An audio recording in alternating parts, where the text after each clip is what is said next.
क्या पूजा करते समय आपके निकलते हैं आंसू या आती है नींद? जानिए इसका मतलब। अक्सर पूजा के दौरान मन कष्टों को याद कर दुखी हो जाता है।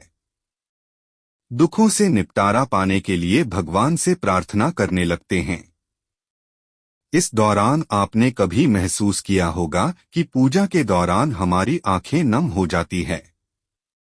एक जम्हाई या नींद आना। शास्त्रों के मुताबिक सच्चे मन से की गई पूजा हमेशा फलदायी होती है। अगर पूजा के दौरान किसी व्यक्ति को नींद या जम्हाई आती है तो इसका मतलब है कि उसके मन में दो विचार उमड़ रहे हैं। अगर आप किसी परेशानी में भगवान की उपासना करते हैं तो नींद आने लगती है।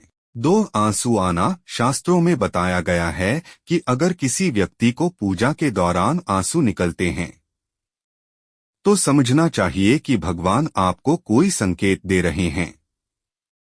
इसके अलावा माना जाता है कि अगर भगवान भक्त की मनोकामना स्वीकार कर लेते हैं तो खुशी में भी आंसू निकलते हैं।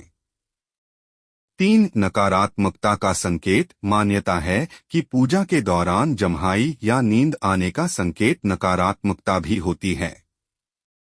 अगर पूजा के दौरान नींद आती है तो समझना चाहिए कि कोई नेगेटिव एनर्जी आपके आसपास मौजूद है। 4 दुख का एहसास। ऐसा माना जाता है कि कई बार भक्त अपने विचारों को भगवान के सामने प्रकट करते समय भावुक हो जाते हैं।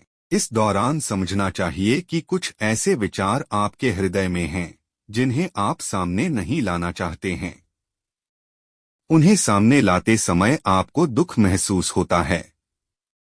5 साफ मन। शास्त्रों में बताया गया है कि पूजा के दौरान आंसू आने का संकेत मन का साफ होना भी है।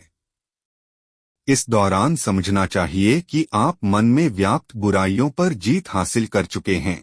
सारी जानकारी जन कल्याण हेतु ही मैं यहाँ पर प्रकट करी है। जरूरी नहीं है कि ऊपर बताएगी चीज आपके साथ जो हो रहा है वह सत्य ही हो। कई बार व्यक्ति साधना के दौर में चलता है, गुरु की कृपा दृष्टि में करता है। कुछ लोगों को उबासी आती है, जा जमाई आती है तो उसी में देवता के उत्तर भी पढ़ते हैं। मन में विचार आते हैं, उन विचारों के आधार पर एक भक्त किसी की पूछ देता है तो गुरु की कृपा दृष्टि में चलें। इन सब क्रियाओं के साथ आप लोगों को स्वप्न में भी कुछ चीज दिखाई देती हैं जिनके आधार पर आप साधना के किस पड़ाव में हो गणना करी जाती है।